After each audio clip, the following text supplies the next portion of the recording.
is a step in the right direction, and I welcome that the people will have an opportunity to make their views known on this in the autumn. And in fairness to the Taoiseach, he did make this commitment back in 2009, and now he's following through on it, and I think that is to be commended. We have 226 national parliamentarians in a country of 4.5 million people. It's far too many, in my estimation, and I think that we certainly need to trim the numbers, because if we are trying to reform our country and trying to achieve a more efficient country and a more efficient public service, well, surely it has to start at the top. It has to start with the National Parliament. Incidentally, this bill, it's not actually the first 32nd Amendment to the Constitution bill to be introduced here. I had one last year with the same name, but it was in relation to Dáil Éireann, and it was in relation to Dáil reform. And I think that if we are abolishing the Seanad, that will be the decision of the people. But if that happens, I think it's crucial that we have significant and meaningful reform of this House in place by then, because yes, I think we can perform the running of the country very effectively with one chamber, but it needs to be a working chamber. It needs to be a proper, effective chamber. And personally, my feeling is, after just over 2 years in here, that this House isn't working as it should be. And I think we need fundamental reform of how we do our business in here. And I don't think that the Dáil is able to hold ministers to account and the government to account in the current format. And we need to take a serious look at what we're doing here, because we didn't get to where we are and where we were from 2008 onwards by accident. It wasn't by chance that we got there. Something was fundamentally wrong in this country.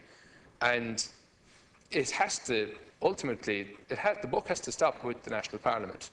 And obviously the National Parliament, the parliamentary system that we have in this country, has failed, because the IMF are here running the country effectively. So that means that there is something wrong, something went wrong along the way. So it's not just the Seanad.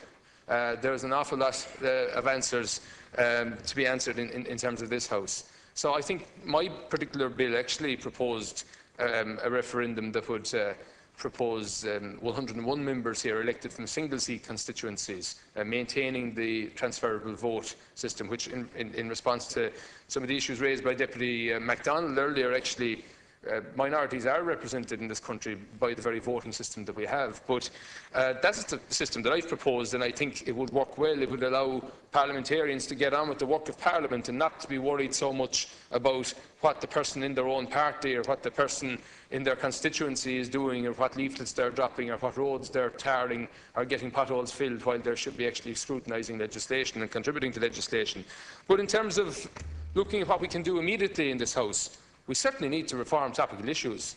You can be waiting for up to a month to get an issue in topical issues and not get selected. And when you do, then you might get a junior minister if you're lucky, or sometimes you might just get a junior minister from another department. Deputy Flanagan, my colleague, gave the statistics there earlier. I've gone through them myself as well, and they're appalling, to say the least.